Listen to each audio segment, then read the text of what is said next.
So we have our plate covered up nicely with a nice solid layer of ink, and so if I just ran this through the press now with a soaked, wet, damp piece of paper over the top of it, I would end up with with just a big brownish red square, right, that looks something like this. So when I'm going to work subtractively, what I'm going to do now is I'm going to go ahead and kind of draw into this. So you have to think of it almost like, okay, I have a black or a dark background, and now I'm drawing with white line, so I'm revealing the paper color underneath. So, you know, the classic way to do this is just to draw with the edge of a pen, with the edge of your, you know, the back side of your brush. And lots of artists like to do this. People like, there's lots of Degas images that look this way, or a whole bunch of various kinds of artists have done sort of drawings this way. You can also take, so we're working reductively because we're starting with ink and we're reducing it, right? We're taking it away, we're subtracting it off of there. So another classic way to do it is just to take a rag and kind of just wipe the plate like this, and all these little streaks and smudges that we leave on there they're gonna show up. They're gonna make marks on the plate. So all kinds of different things that one can do with this, you know, to add to it. You can take like a paintbrush or a toothbrush and kind of scrape away into this. You can take a paintbrush if you have an oil-based sort of oil painting brush that you want to work with.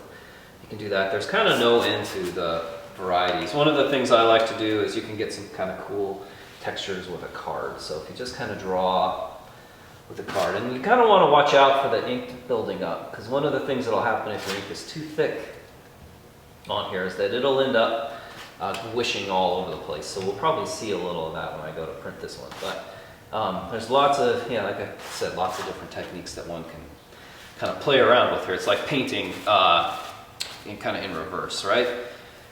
So the other thing you could do is you can take a tarlatan. So you want to make sure you pick a tarlatan that's kind of like a brownish, warm color, if that's what color ink you're working with. And then you can kind of just actually wipe the plate. So I'm just going to wipe the top part up here.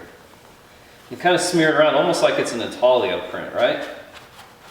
But you can wipe away kind of more or less tone and color out of there and get some pretty subtle effects with that, and smooth it out. And so the trick with Monotype is it's really simple. It's actually really easy to do. It's direct. It's you know, all you do is kind of what marks you see are the marks that you're going to get when you go to print it.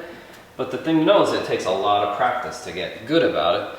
And for our assignment in this class, you need to make sure that you're doing multiple colors. So you want to make sure that you're not just printing one color through this, but that you're actually running this through the press a couple different times. And so you might want to practice some. I would suggest that you run some through, just kind of goof around a little bit with this and see what happens, see how you like it, see what the kind of imagery you can get out of it, what kind of textures you can get, and see if you have any, you know, discoveries that you make, and then work your way towards your actual piece that you're going to turn in and consider to be done. So I'll go ahead and just print this on the press, and we'll see how this turns out. And I'll print it together with our